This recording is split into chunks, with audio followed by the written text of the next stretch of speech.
20 seconds. 15 seconds. 10, 9, 8, 7, 6, 5, 4, 3, 2, 1, 0.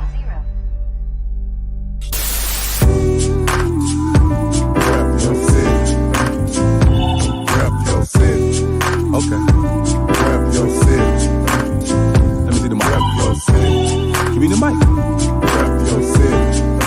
I got you. Rep your city. I'm gonna tell you how mine.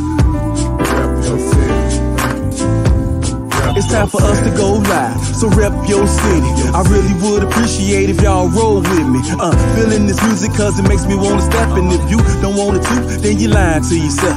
Cause every time we party, we gon' have fun. I don't know about you, but I'ma rep where I'm from. Rep your city. Okay. Rep your city. Let me see the mic. Rep your city. Give me the mic.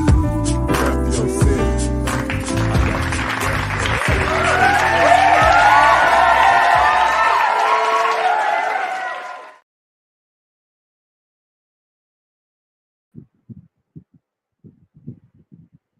Welcome to the RYC Live Show this evening.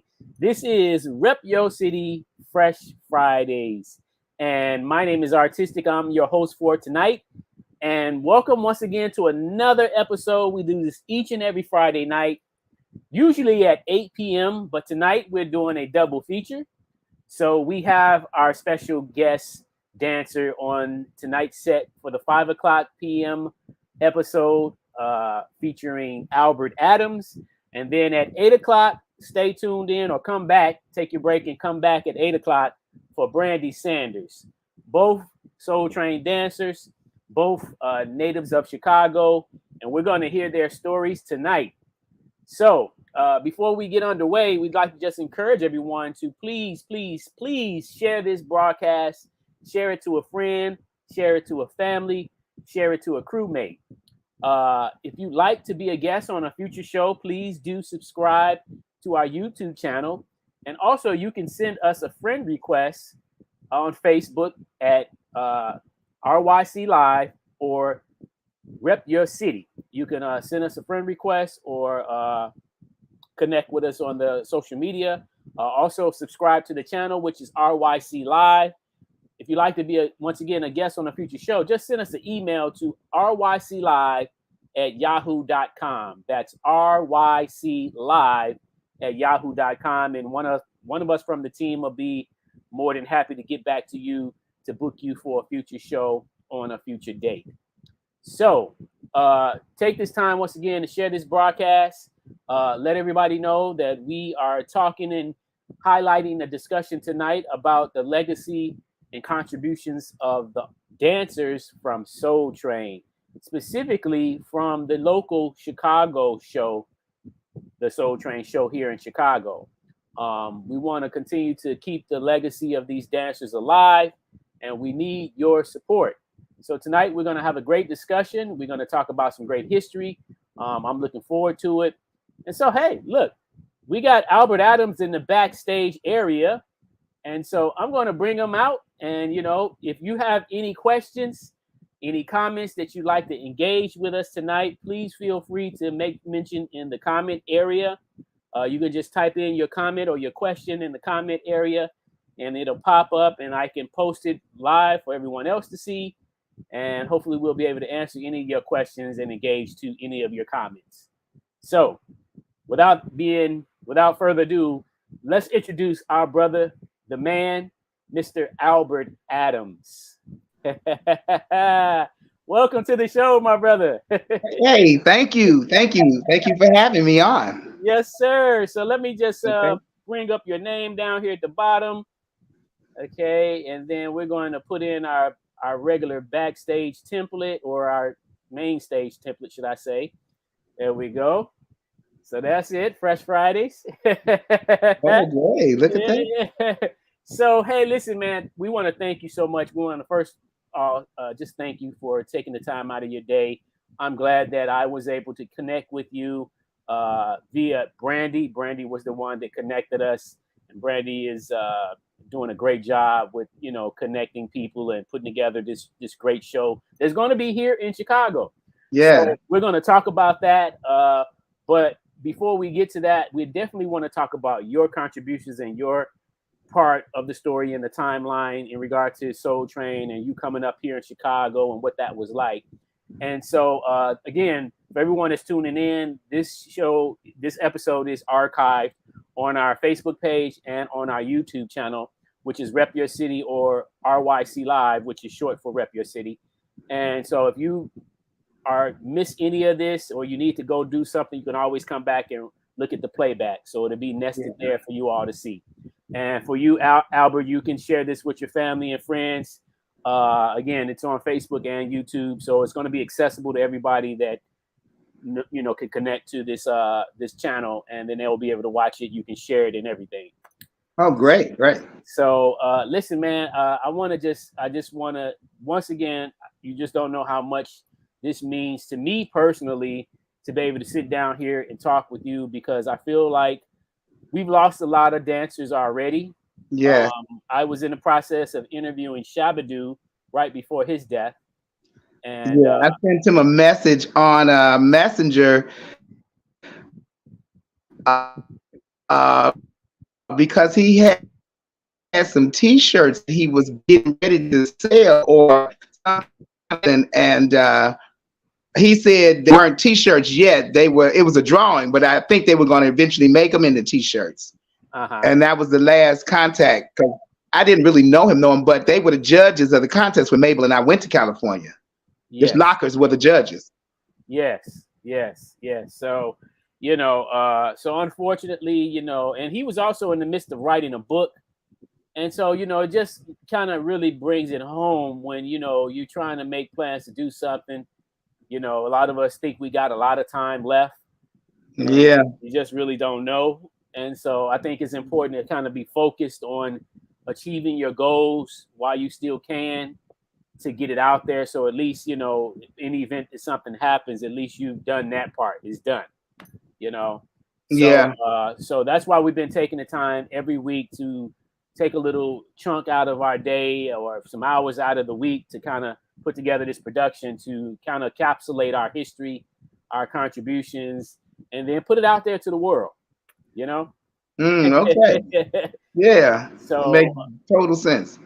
So what I like to do, I've been promoting and highlighting the fact that Soul Train started in Chicago in 1970, and it was a local show from 1970 to 1971, and then in 1971 it went to California and went into syndication.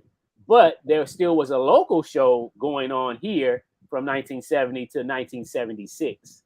Right. So some people may or may not know that, especially if you wasn't a dancer or if you wasn't following that. If you were here in Chicago, some people just may not know. And our goal is to kind of educate people and have people on a show like yourself that was actively involved in making that history and sharing it with people, directly coming from your mouth, so that they can see, oh, wow. So, this is true. Yeah. So let's talk about, what led to you actually making it to Soul Train. I always like to hear that beginning journey. I think my first experience seeing it on TV, my brother turned to it, and it was in black and white on 26. Mm-hmm. And when Don was here, I think I was too young to go on there then. Every now and then you would see a little kid sneak in and be in there, and I'm like, wow, how'd that person get up there? But I probably knew an older brother, sister, or somebody affiliated with the show, and then kind of let them go in. Because a lot of times, they were bopping, and it was bopping in, it wasn't even stepping yet. They was bopping. Right. And slow dance, and then the few little fast dances that we did, because ours was kind of limited. Like Don said, everybody was so cool, because when he got to California, he was saying he was looking at them like, there's nothing like that. I think they get a lot of vitamin D in California, way more than we get here in Illinois. Right. Right. But that was my first experience. My brother turned to the show after school, and I just happened to look at it. And I said, oh, okay. And I kind of started looking at it. And I always did dance. I just always dancing around the house. Sometimes I could really dance. I kind of would hold it in sometimes, because back in the 60s, 70s, you would, unless you did James Brown, a certain little dances. We only had like 3 dances. The one in, the one that was going out, the one that was popular, and then when that was going out, here comes another one. The breakdown, the funky chicken, the football, the penguin. Yeah. And then I would dance, and then when I was really young, my sister used to have to babysit me, so she would take me over to the field house in Washington Park and sit me on the stage because I was about 4 years old, and I would watch them take class. Whatever they was learning, tap. I don't know if they did much ballet or little modern and stuff that they taught. And I was just watching. Uh-huh. And I guess I was just absorbing it like a sponge. Wow. That's amazing. And then as I got older, I think I did a talent show when I got in 8th grade. Me and one of my neighbors down the street, and they got a good, response. And then the Soul Train was in California by that time. Okay.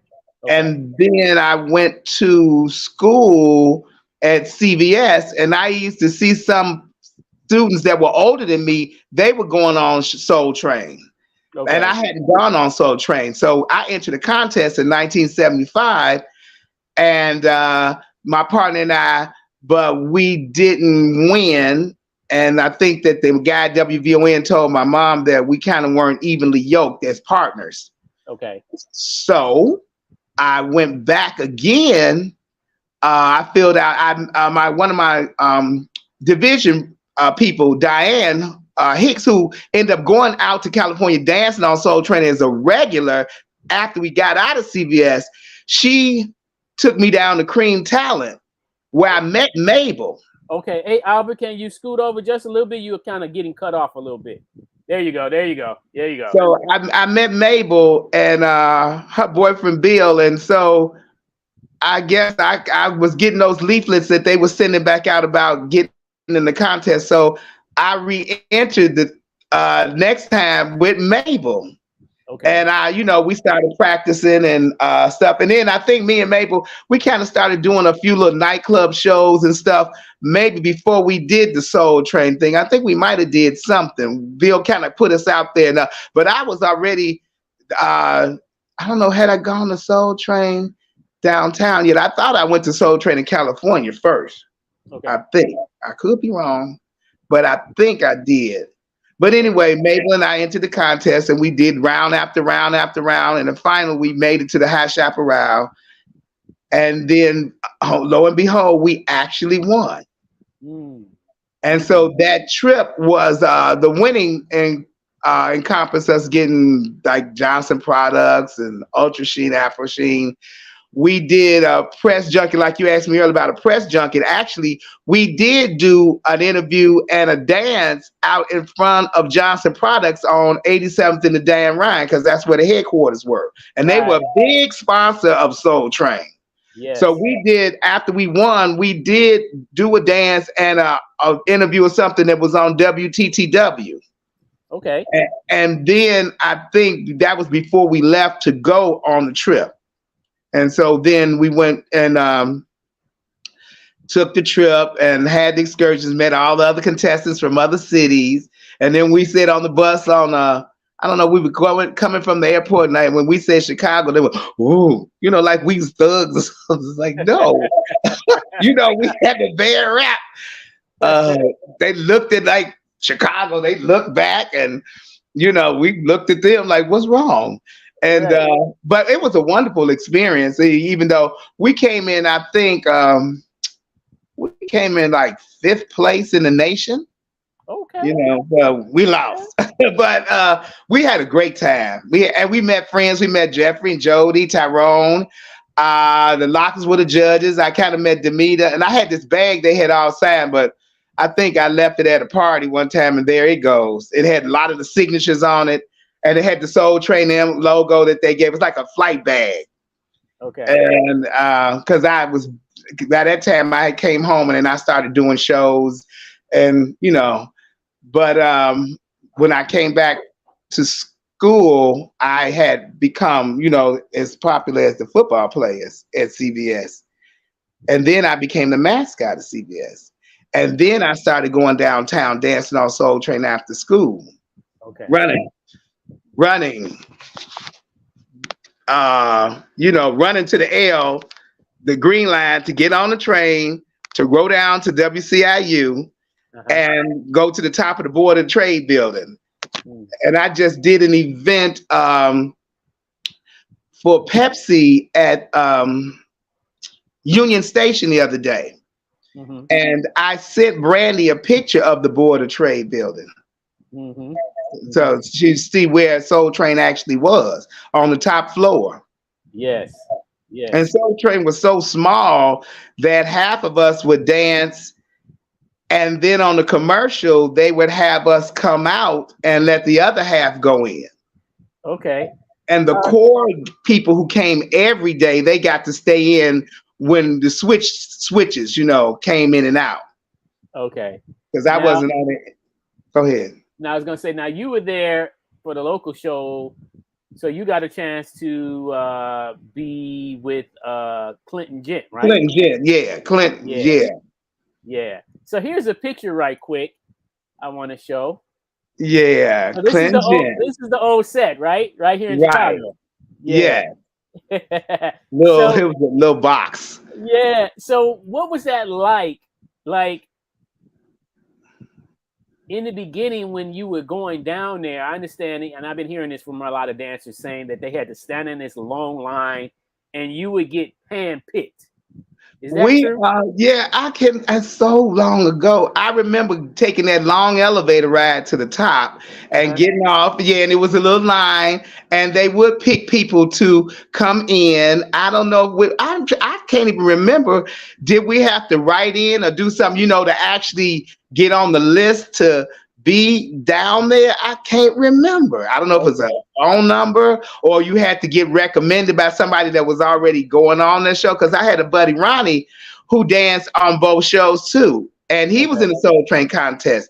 He used to go down there every day. They formed a little dance group, not exactly like the Lockers, but they could do a variety of little dance styles because, once Don took it to California, that influence of the way they danced went all over the country. Right. And everybody started to emulate it. And then more dancers flooded the market for Chicago, the way they dance.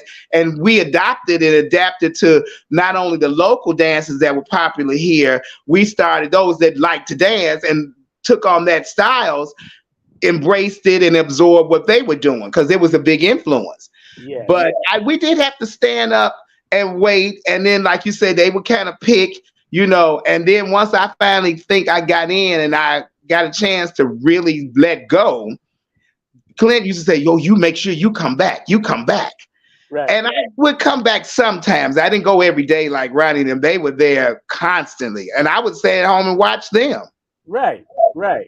I didn't run every day, but I went a lot of days, but I didn't go every day. Okay. They were down there like 5 days a week, but I had homework and had to walk the dog. And then I was in the band, the mascot of CBS. So sometimes we had to do field shows for the next game. So we would have to learn the figuration. I didn't have to do as much as the trumpeters and the saxophone, the whole field show, because I had a certain area that I was in. But there were sometimes I had to learn little bitty formations that I would have to do.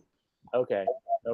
So the High Chaparral was a club, right? Correct. That I couldn't have got in before that contest because I was too young. I couldn't have got in it during normal times. Okay. So now this is a picture of you and your dance partner, right? You and Mabel? Yeah, then Mabel and I. Okay. Now was this a particular day right here when this photo was taken? What was this happening right here? That was the final contest, and I think it was like August or July. It may have been in July because I think we took the trip in August. Okay. So it had to be sometime in July at the High Chaparral on a Saturday. It was definitely on a Saturday. Okay. So this was the contest that night. That's the day. That was the final contest for the trip. Gotcha. Yeah. And you all won. Yeah, we won. I was shocked, but we won. Well, I think I was part of the top contenders, but I still didn't know I would win. Okay. They asked me, was I tired? And I was like, I wasn't really tired, but it was extremely hot in there. There was so many people in there that the fire marshal threatened to close the place down because it was at capacity. Okay. People were standing on tables. They were all around. It was a lot of people. And that was in 1976. Correct. And it was hot, extremely hot. Yeah. Especially in July. That's a hot part of the right. And then we in there jumping around, and then we were kids, so we were exuding a lot of heat. Yeah. People flipping and diving and jumping up and falling on their knees and locking and roboting and whatever, you could pull out the trick out your hat. Okay, now let me ask you, Albert, what was your dance style? Like, did you have a signature move or a couple different? Well, I was really good. I was really exceptionally good at doing the robot. I was really good at that. But I actually could dance too. I mean, I could dance. I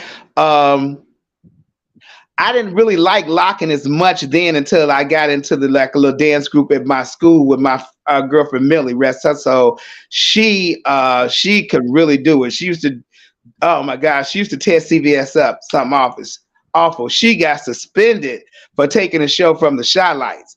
Millie would jump on the stage. I mean, she did all kind of stuff, and she kind of got me doing that. But I mean, I could dance. I could do all the dances, but I just wasn't so akin to locking. But after we got together, and then I absorbed it from her, because she was so proficient at it. She was really proficient at it. Okay. But my thing was the dance moves. I could do a lot of the dance moves, and then I could do contortionism. Oh, wow. So that was an added thing, bonus. Taking your arms all the way over without letting go and doing like Patricia Davis and them bringing their elbows forward, which I saw them do. And, like I said, the rest of the country, we were just imitating what we would see. Yeah. Probably just like if we had got a national shot, they would have looked at us and say, oh, this is the way they dance in Chicago. So they would have absorbed it around the country had we gotten been under the microscope or the magnifying glass here in the city. Right. So, yeah, that's so true. They probably would have imitated us. Right. Yeah. So that during that time, those years that you were actually on Soul Train, you were also in high school, right? Correct. Yes. I think I was the first time I entered. I think I was a sophomore, and I think the year that I won, I was a junior. Okay. I think I was like 17. Mabel, I don't know, Mabel might have been 18. I think she's older than me, but I knew I was 17. And Diane and I were in the same division, me and Diane. Okay. Now let me ask you, do you have a favorite show that you remember being on for in any particular reason in regard to, say, maybe a special performer was there that day or just something happened that you a great memory during any of those years? I can't remember. Was it one time? I don't know if it was when Natalie Cole came or who came. Somebody came to Soul Train downtown. I'm trying to remember because, since ours wasn't taped, we don't have that posterity. We can't say, well, back to, like in California, back to the Soul Train history book. We really was a history book as well, but our show wasn't taped. So I don't have that archival footage to, go back and say, oh yeah, I remember that, or I was there that day, whether I was in the inner studio or whether I was out by the booth watching. Because like I told you, it was so tiny, half of us had to stand outside and watch until the commercial, and then they would swap us out. Okay. Now, let me ask you, do you know why the show was not taped from your knowledge? I have no idea. I was just a kid at it. I had no idea. Technical knowledge. No, I would not have any reason. Okay. No. I don't know why WCIU didn't feel like taping. Maybe because it came on every day. Where Soul Train in California, they tape 2 shows, I think, once a month. Like on a Saturday and a Sunday, they may tape 2 shows or maybe more. But I think it's like was 2 shows on the weekend and once a month. Whereas our show, they were on every single day. Okay, maybe that's why they didn't tape it. And then I also recently found out that, and I'm just trying to put all the pieces of the puzzle together to see, you know, just so we can find out the overall truth of what happened. Because, everybody's got a story from their perspective. And like you said, you were young, so you didn't know exactly nothing about the technological technology. But I heard that there was tapes, but then I also heard that there was a fire here in Chicago, and a lot of what had been archived at the time got destroyed. You could be right. I had never heard that. I don't know, but maybe I have seen a little footage here and there with Don talking to different people when he was here. Yeah. I don't know. It may have been some with Clint too, but like you say, that rare archival footage, maybe it could have been destroyed, or maybe somebody's sitting on it somewhere. Yeah. Or maybe somebody has it who could have passed away. Yeah. And no telling, it could be stored somewhere. Some may have gotten destroyed and somebody else may have had footage, but nobody knows that it exists. Okay. Yeah. Okay. Well, let's do this because I found a little clip that was put together by someone online. I don't know if you've ever seen it, and I'm not sure if our viewers have ever seen it, but I like to showcase it now. It's only probably about 2 or 3 minutes long, but it's supposed to be a collage, a clip put together of photos and some music of the Soul Train, the local Soul Train here in Chicago.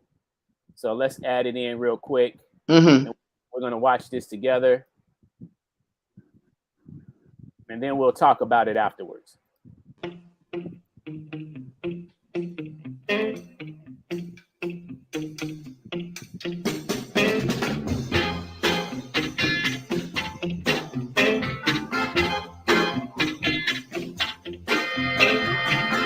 All these 7 things.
Tyrone Davis. Oh, Tyrone. Yeah, it's kind of small on my phone. I'm gonna look at it on YouTube on my TV though.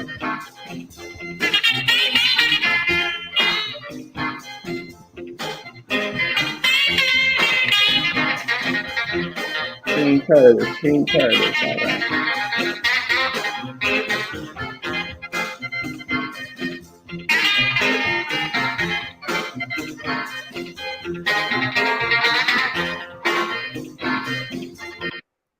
All right. All right. So, yeah,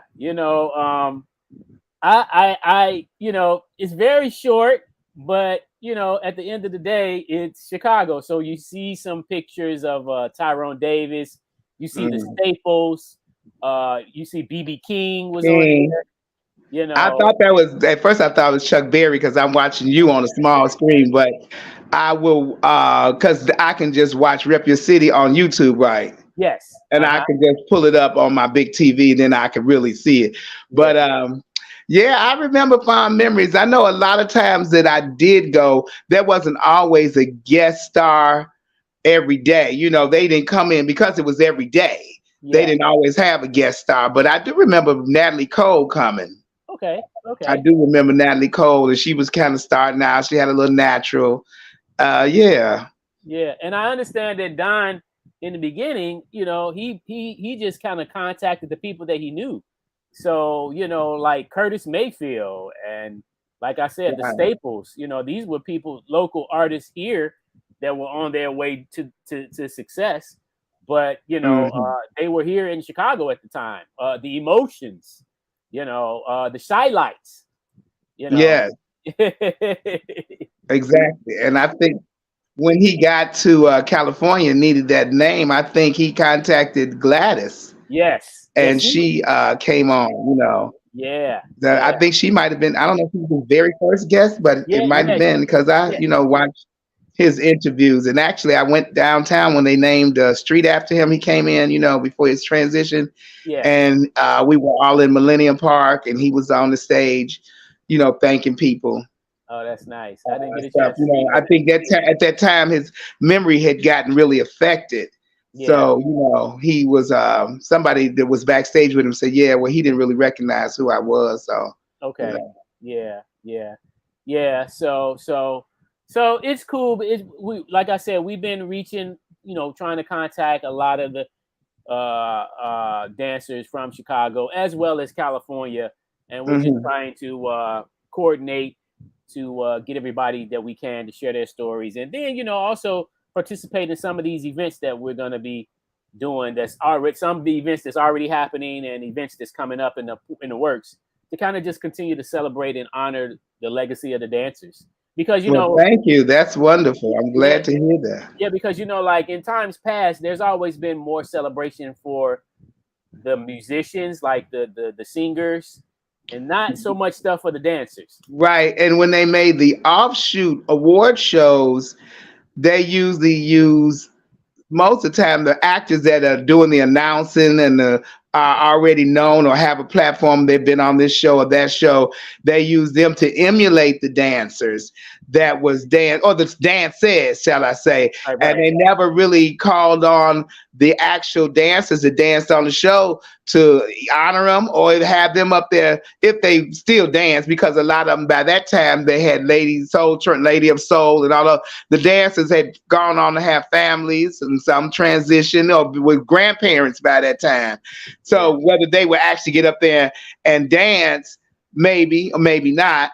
But I mean, people like Shabba-Doo could still dance, but I know they won't try to be no background because he had a full-fledged name by that time. Yeah. But and I think Fred had passed away, rerun by he may have, but he may not when they very first started. Yeah. But for them to have reached out, even if they were in the front row being acknowledged. Yeah. Or invited on the stage to take a bow and show them there, you know, when they were there at Soul Train at those ages when they were on there, just to acknowledge them, you know, Pat, Demeter, Jeffrey, Jody, Sharon, Tyrone, it was so many, Gary Keys, Tyrone Swan, it was just so many of them. I want to send a shout out right now to Cheryl Song. Oh, Cheryl, yeah, she came along a little after Demeter and them their reign kind of had gone on. She was kind of coming in like when Jeffrey and Jody were getting ready to go before they went off into Shalimar. She kind of came into the picture, and after what's my buddy's name, Jermaine Stewart. Jermaine Stewart, yeah. You know, after their reign, she kind of came with another wave, you know. Yeah. And she danced with a guy, I can't think his name. He was actually in the Soul Train contest that Mabel and I were in. But I don't know if he represented California or somebody else. But some of those dancers that were in the contest we were in ended up going back and becoming regulars on Soul Train. I gather they moved to California or had relatives out there. And, you know, one of the guys that was in our contest, he became one of Cheryl's partners. He was a tall brother. He was a big tall brother, and they danced together. Okay, so Cheryl is watching right now. Is So- she? I don't know. I never met her. So Cheryl, if you know the answer to that question, who is your dance partner? Please type it in the comment area. And thank you. Yeah, he was in the contest with us, and I don't know his name or his partner's name. I'm not sure which city they represent. He could have represented them because California might have had more than one city in the contest. You know, Los Angeles, and they may have had Sacramento or another city. Yes. So yeah, no, but you're right. There were plenty of dancers that participated, and I've actually that could have been acknowledged. My God. Yeah. Because like you said, the lockers just in general, they were just, that. I mean, like I came up watching street dancing because I'm originally from Chicago. I'm still currently living in Chicago, and I always was fascinated by people doing the robot, people locking and popping. And then when breakdancing came out, so all of those type of dance styles were fascinating to me. So when I would tune in, because I never got a chance to dance on Soul Train, but when I would tune in, that's what I would look for. I would look for, because it was the men and the women doing it at one time, right? Oh yeah, they are there. And then what I liked about Soul Train too, sometimes they would do the same dance, some of them, and then they would have several different dances going on at the same time, because you had some people that like to do this style. Sometimes, like the lockers mostly did locking, but you could catch Shabba-Doo doing other dances. And Fred Rerun, you would see them, not so much Don as much, but he would sometimes deviate to other steps, but they mostly stayed in that zone that they, were known for. But they would do other dances. James, I can't think of James, and I don't know if he's still alive, that used to dance with Patricia Davis. They were bad. They got down. And they gave it their heart and soul. And Tyrone Proctor. Oh my God. And Eddie and Wanda Fuller. Woo! You talking about coming up with some choreography. I don't know if they were going, I think they may have gone to somebody's dance and little school stuff, but they did street stuff. And just like Demita Jo, she didn't dance ballet totally, but she would do the rond de jambe, all the second with the leg, which everybody didn't know what the term was called, but that's what she was doing. But she wouldn't go into like pirouettes or doing all that stuff, but she would add a little taste of it with her regular social dancing. Yes.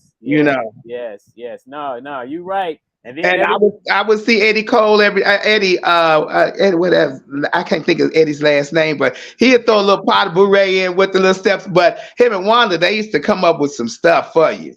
And it still holds up to this day. Still. And Cheryl, when she came along with the guy that I said was in the contest, they started doing the hustle and stuff. And since she was kind of tiny, he would pick her up and lift her, and then she would fly through the air. And she did a lot of lifts, And then some girls, especially here in the city, some black girls didn't want to be picked up. Okay. They didn't want you picking them up. Wait a minute, what you doing? And they would step and they would bop, because bopping turned into stepping. So Chicago still was pretty much cool, the general population. But you had the pockets of people that danced like the people in California, and I was in that pocket. Okay. Although I could bop, I was to watch my brother and them bop, but I wasn't interested in bopping. I wanted to fall on my knees, dive, do the robot, do the step of the locking, stop and go. Do the Skeeter Rabbit. I wanted to do the dances they were doing. So it lived in my soul. So that's what I was doing. We got Brandy Sanders checking in. She made a couple comments here. Let me just read them. She says James Phillips was Pat Davis' dance partner. Right. I couldn't think of his last name. James Phillips. Yes. I wonder if he's still with us. Because people ask, and I don't know. Somebody said he may have moved back to Michigan. I don't know. No, she said he's passed away. Oh, wow. I love me some James Phillips. Oh, my God. Patricia Davis, Demita Jo. Oh. And then she says Eddie Cole was called Eddie Champion. Yeah. Him and Wanda, they used to put together some routines, and like I say, they still hold up. Yeah. The only difference now is they dance more with their feet, at least now, because the music is faster. So the movement follows the music. Right. You know, and here in Chicago, you know, footwork is popular, and it kind of like seems like stepping is the grandfather of footwork. Is just stepping is slower, but sometimes they use the same cuts, almost like cuts that you would use in ballet or modern or jazz when you have dancing where you start taking technical school academy dancing, the cuts that you cut in with the feet and stuff. Sometimes it's used similar in stepping, but just with a little different, or in Spanish dancing. But with footwork is just faster, which is like those cuts. And kind of like African dance too, because I've been in African dance companies and I could see the similarities. Because before I started studying, I didn't realize that the dances they do on Soul Train ain't nothing but a different version of African dance movements. Okay. You know, the accents might be different. Right. You know, that's what the accent, because the music is different. Right. You know, you following the music. Okay, so this picture, I want you to talk a little bit about this because we talked about it before we went live. So tell us a little bit about this photo right here. That is in the Universal Hotel where all the contestants were staying. And I believe after we had did the taping of the show, we went back to the hotel to freshen up and stuff, and they gave us a party. I believe it was that Saturday night. I think it was that Saturday night. And that was Jeffrey and Jody, and we posing for the camera. And I don't know if they had formed Shalimar at that time. They may have been working on it. But, you know, Shalimar wasn't known to, you know, the masses or anything. They might have been working on it behind the scenes. Yeah, that's real cool. Yeah. And then this photo right here, and for anybody that's watching, if you may know, you said this was Joe Chisholm and Mabel. Yeah, little Joe. Yeah, that's probably Mabel. I think she went back to California. She must have had relatives out there. Like I told you, I had to come home and go to school. Yeah. I don't know if she went out there in the summer. She may have gone out there because she was just a year older than me. Mabel may have had relatives or somebody out there, and she might have gone back like on a break or in the summertime, maybe. Okay. Yeah. That's a classic photo too. I mean, you know, like one thing I also appreciate about the impact of what Soul Train did for a lot of us as people in general is the richness that it brought us to the forefront in terms of the culture. You know, yes. You know, it was the first time a lot of us said we seen Black commercials on television.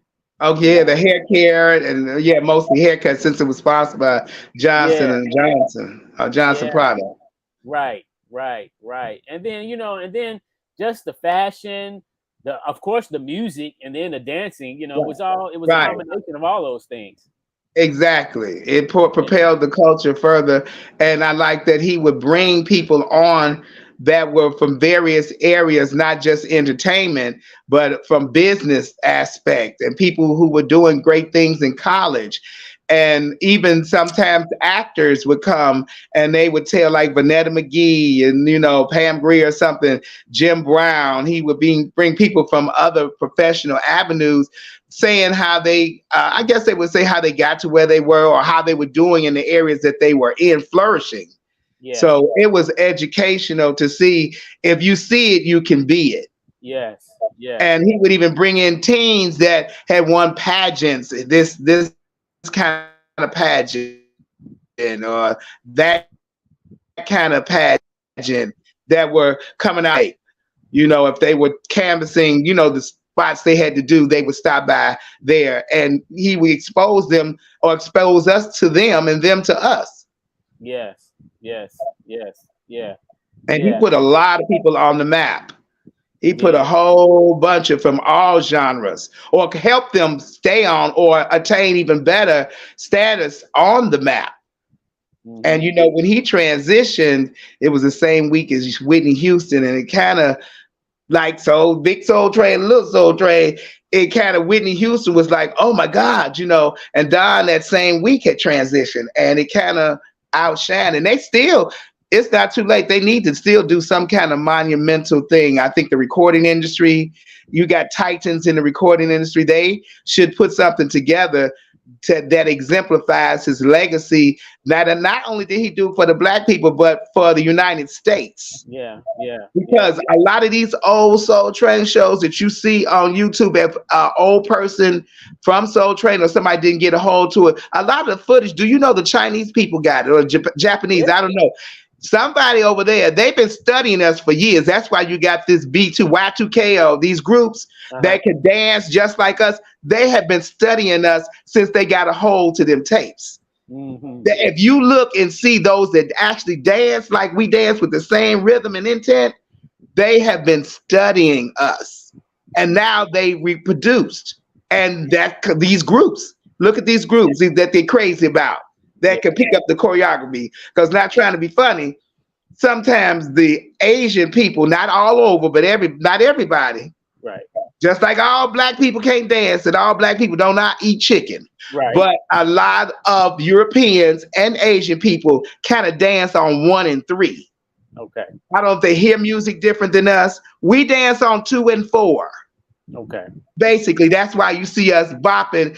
It's a natural thing, a 2 and 4. And you know, when you go see trained white dancers that learn to dance on different rhythms, then they can pick it up sometimes. But then sometimes they still can't find the downbeat because we dance into the earth. We are people of the sun. Yeah, that's an interesting. We dance into the earth. That's an interesting point.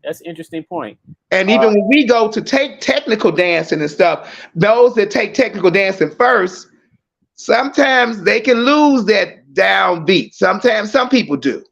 Some people don't. Okay. And then some people that take technical dance, if they start with African and stuff and they stay in the beat, then they go take the jazz or they take the ballet, the European styles, they can still find their way back. Or they can go in between. Okay. Now, here's the picture that we showed before. I just want to show it again while we're live and allow you to talk about it for a few moments. Oh, that was taken in 1976. After I won the Soul Train contest, I came back and we had a gym teacher, Mr. Welch, and I had been doing talent shows at CBS. He talked to the principal and they decided to make me the school emblem, which was the Cavalier. Okay. And that picture was taken downtown. I'm not sure if it was the Columbus Day Parade or the Push for Excellence Parade when Jesse Jackson told us, you are somebody. Yeah. And we, you know, other than James Brown said, I got soul and I'm super bad. And you are somebody as well. When he was stating it, we were doing, CBS led the parade, the whole entire parade. That's when but Mayor Daley, the first Mayor Daley that was mayor, was in office. Okay. And CBS led the entire parade down State Street, downtown. Okay. Interesting. And then I did parades at Gately, down State Street, down 87th Street. Okay. Soldier Field, White Sox Park. Did you ever participate in any of the Bud Billiken parades? No, you know, I used to watch it. I grew up watching it and I never did do it. Okay. Although one of my dance instructors, she had a dance company. We just honored her for her 81st birthday, Darlene Blackburn. God bless her. She's the one that turned me on to African dance and turned the Midwest on to African dance in the 70s. I remember seeing her when I went to Betsy Ross with her troupe. And I eventually joined it years later. But she did one time say, Albert, you want to be in the Bud Billiken parade? And I thought about it. And I was a professional dancer at that time. And I had danced with her already. And I was like, we got to march 20 blocks, 30 blocks, 40 blocks. And then I'm like, can I be on the floor dancing? Right. I think she said, no, you're going to be walking. And I think I declined. I didn't do it, but I grew up sitting right here in Washington Park, sitting on the curb, watching the parade go by. And then as I got older, in these last few years of being at work or going to work, I could see it on TV while I was getting ready for work. And then when I would get to the airport, because I was working in Midway, up in Southwest Break Room, they would have Channel 7 on and I could see the parade. But no, that's one thing I never did was the Bud Billiken parade. Okay. That's a shame. I should have did that parade. Okay, so tell us a little bit about this photo for a minute or so. Oh, that was That was me in Washington Park. My brother went to take some pictures of his family with a professional photographer. And after they got through, he told me that I could take some pictures. So he told me to bring my stuff along. By that time, I was dancing in nightclubs with Sonny and Pepper, Mr. Lee and Shane, and doing from dirty dives, backyards, you name it, to fancy, ritzy hotels and resorts. Okay. And the photographer caught me coming down. This leaf had broke. I was descending instead of ascending when he took that picture. Okay. But I gave you another picture that shows me where he kind of caught me up. So I don't know if you show it, that particular picture. Yeah, I didn't get a chance to upload that, but I do have it. But I like how this showed you in the midair, you know. Right, but I was at the extension had broke, and I was coming back down when he snapped it. Okay, that's great. But that was just in Washington Park. I just went with my brother while he was taking a photo shoot of his family, and he had a photographer do it. And then after they got through, then I just went and took some snapshots. But I think I was doing nightclub work by that time. Okay. I had went to Columbia College, and I was here in the city doing all kind of traveling and doing works in nightclubs, hotels, resorts, like for social clubs. Right. That was in the early 80s, I believe, maybe. Okay. So, all right. So let's talk about Brandy's Disco Ball. Okay. So, you're going to be attending to this event in Chicago, right? Correct. Yes. Okay. So let's talk a little bit about that, because this is coming up August 13th, right here in Chicago, to celebrate and honor, the legends of Soul Train, the dancers specifically, right? Whether you are from California or, right here in Illinois, in Chicago. Mm-hmm. The idea is to kind of just celebrate and honor, pay tribute to these dancers that didn't get the shine that all the other entertainers got, right? Because we've been having this conversation where we, and tell me what you think, but it's kind of like when you remove the singers or the entertainers from Soul Train, who do you have left? The dancers. I think they were just as much as the stars, if not more, because we spent more time with the dancers. Yeah. We really did. We spent more time with them, dancing and shining, and even if they were dancing to somebody who wasn't physically there performing, we listened to their music, but we spent more time with the dancers. Yes. And I know when I tuned in, I of course I love to watch the performances of the singers, and even when they start showcasing the rappers, but I always wanted to see who was dancing and what kind of dance style they were going to be doing and what kind of outfits they were wearing. Right. They were my influence to becoming a professional dancer. Yes. No. So August 13th, we're going to be doing this main event right here in Chicago at the South Shore Cultural Center here in Chicago, over on the east side. Right. And so we are still selling tickets. For those of you who may know Brandy or know how to get in contact with her, she's on Facebook. You can reach out to her and hit her up in her inbox. But here is a flyer, and we've been posting flyers all over, social media. But the idea, let me just take this part off so everybody can see everything here. We've been trying to highlight this. So Brandy's Disco Ball, Hollywood to Chicago, Sunday, August 13th, 2023. Red carpet at 4 p.m., showtime at 5 p.m. That's Central Standard Time. And the venue is called the South Shore Cultural Center, and it's going to be inside of the Paul Robeson Theater, which is located at 7059 South Shore Drive. Yeah. So, and then there's a link right down at the bottom where you can actually go send her an email, or you can also go to that website, New School Sings Old School, if you like to purchase a ticket, because tickets are still being sold online. So Albert, can you just talk a little bit about what you are looking to expect from this event coming up at Brandy's Disco Ball? I don't know what to expect because I'm trying to say I haven't really been honored. I mean, a long time ago when I used to work with Sonny and Pepper and the shake dancers or strippers, whatever, and they was doing what they did, and now they call it twerking. I remember seeing people do that kind of stuff when I was I was in my early 20s, okay.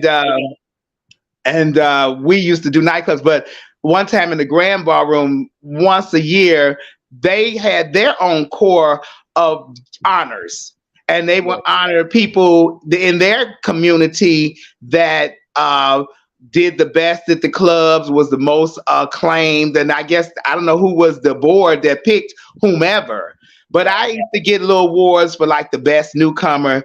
They called me Miss Incredible. I couldn't stand that name. Only because of the contortionism, and the robot. But I wasn't crazy about it. But I got a few little trophies and awards back then. And I got a few trophies and awards at CBS. And so I don't know kind of what to expect. I didn't know, is it like a sit down, like you see the Tonys, like a sit down audience, or like the Emmy Awards where you see them sitting around at the table and they're drinking and eating and people telling jokes and what have you. And you might have a little show where a person is singing. I imagine in Brandy's case, perhaps it'll be somebody dance, for instance, it's a house of dancers or people who enjoy dance as a lifestyle or as a novice or just enjoy movement, Yeah. So I didn't know, like or dinner, like you go to a banquet and that's what I'm kind of thinking, like a banquet or, so. Yeah.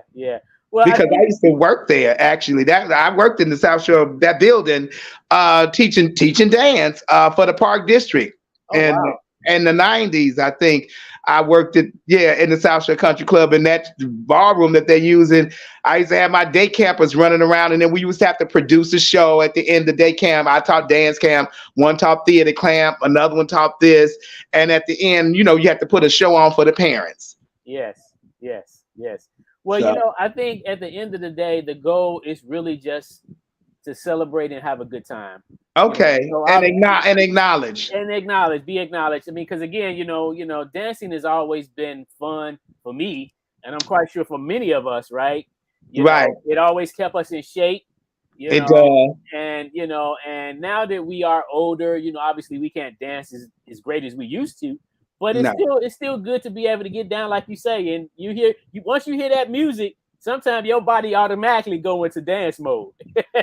Well, yeah. So I don't know what to expect because I didn't know if it was more like a banquet where you dance or it was like an award show where you get honors, or how the merge, how it combines, Okay. Well, we're going to have Brandy on at 8:00, and I'm going to allow her to share detailed information about it because she's the mastermind behind this whole production. Yes, the orchestra. Yeah. But no doubt, it's definitely going to be an epic event. I'm looking so forward to it. I'm just looking forward to meeting people like yourself. Well, thanks. I'm looking forward to meeting her. I'm so glad that she took the time out of her and took the chance to take something that she has built from scratch as her baby and take it out of the market that it's been saturated in, and decide to try to bring it to another part of the country. So hopefully you can get the people here, if they know about it, especially if it's a party, and as well if you're saying where you honoring the idea that where it started and the idea of dance, and take the chance to get back to absorb into it. I tell you where Soul Train started. Yes. In the Board of Trade at the very top. Yeah. Wasn't it the 43rd floor? Ooh, I don't know. I just got on the elevator and went up to where they took me. We all piled on the elevator, and you better get up there before they say, cut off time, you too late. Because they had a cutoff time. That's why I would run when I get off the bus at King Drive, run around, take my school clothes off, try to find my little Soul Train stuff, which socks you gonna put on, run down the street to the L on 55th. The old L station is now a museum. You know, you got to go across the street to the new L station. But I used to run through the alley, run down the street, wait for the, you know, it was an A and B L back then. Go down there, take it around to the library or Quincy, run down the street, run down that long corridor to the Board of Trade building, and go in that lobby and get on that elevator. Wow. I was a running soul trying to go to Soul Train. Yeah. Ain't that something? Right. And the days that I didn't feel like doing all that running, I'd stay home and watch them dance. I just sit up, go home and go turn on channel 26 and watch them and dance with them. Because I rarely would sit down once I really started dancing, watching. Even with Pat and them, I'd be up dressed in Soul Train outfit like I'm on Soul Train right with them. Yeah. That's probably why the Lord let me go to Soul Train. You know, you see it, you can believe it, you feel it, and maybe that. And I was in the very last Soul Train contest. There was no one after that. Okay. There was never another contest.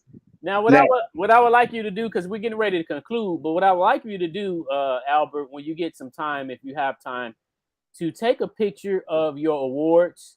Just take a good shot of your awards, the ones you showed me before we went live.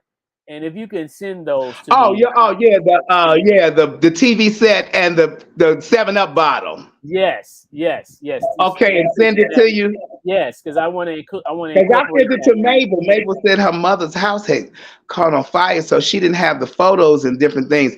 But I sent the pictures to Mabel a few weeks. It's been about a month ago when she first started telling me about they want to honor us and stuff. And she was like, "Get out of here! You still got that TV?" I said, "Well, it don't work, but yeah, I still got it, and I still got the little Coke 7-Up bottle. I got to get some crazy glue and glue it back to the base because I think the glue they used and got old.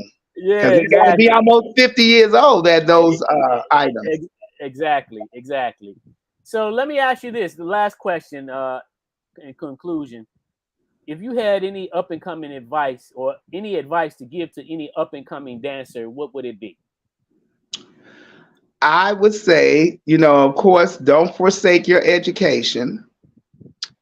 And if you do decide to go into dance, get as much knowledge as you can, and also sing and act, because dance is still like ornaments on a tree. They always got you singing in the background some kind of way, unless it's a total dance project. I say learn to act and sing so you can do musical theater, because I've done musical theater, dance company work, movies, and television. And the more you can do, the broader the spectrum you can fill in your pockets. Because if it's not a dance show, but you can sing, you can go sing. If it's not acting show, if it's not a singing show, but it's dancing, you can dance. Right. Or if you just straight drama or comedy, you can go do that. And actors tend to make more money. Because everybody is not Mikhail Baryshnikov or Debbie Allen or Fred Astaire or Shabba-Doo, or Demita Jo Freeman, because she got a chance to act on Private Benjamin as well as being a dancer and a ballerina, because she's in the movie with Brandy, Cinderella. Right. Dancing, because I followed Demita. When I catch her something, I said, "Whoa, go ahead." I knew she did. When I saw that all the second, I didn't know that was it until I went to college and started taking ballet and knew the terminology for it, and then learned terminology. And if you're gonna do social dance and that's your thing, try to learn it. But like I say, acting and singing, it helps. Because when you go and you're not prepared, then you in a world where you like, or don't know terminology. Yeah. You may know how to dance, but if you go somewhere where they using terminology for something, you want to know the terminology so you can respond to what they're trying to give you. Yeah. But if you're a quick study, you might be able to pick it up and not know the terminology. But I would say learn to sing, dance, and act, or even direct or be a choreographer, costumes, lights. The more you can do, the more you can work. That's true. That's a good piece of advice. Well, hey, Albert, thank you so much for taking this time out, man. We've already blown through a whole hour already. Yeah, 6:03. Yeah. I hope Mabel gets a chance to do it. I don't know if she will, but we reschedule her. Yeah, that's cool. So we're gonna get her on. But in the meantime, I'm going to make sure she sees your interview because you got yours in. So, well, you want me to just take a picture of the TV and the trophy and then just send it to you? And just text it to me. Yep. Yeah, do you want them separate pictures or in the same photo? Yeah, separate. Okay. Yep. Okay. Yep. So thank you, my brother. Thank you once Okay, again. and I will come down to the museum to see the display exhibit, unless they're going to bring it to the ball. I don't know if how that's going to work. Yeah, well, you're going to be coming to the museum anyway on the 12th. Okay, yeah, So I did. you'll see what we have in store for you then.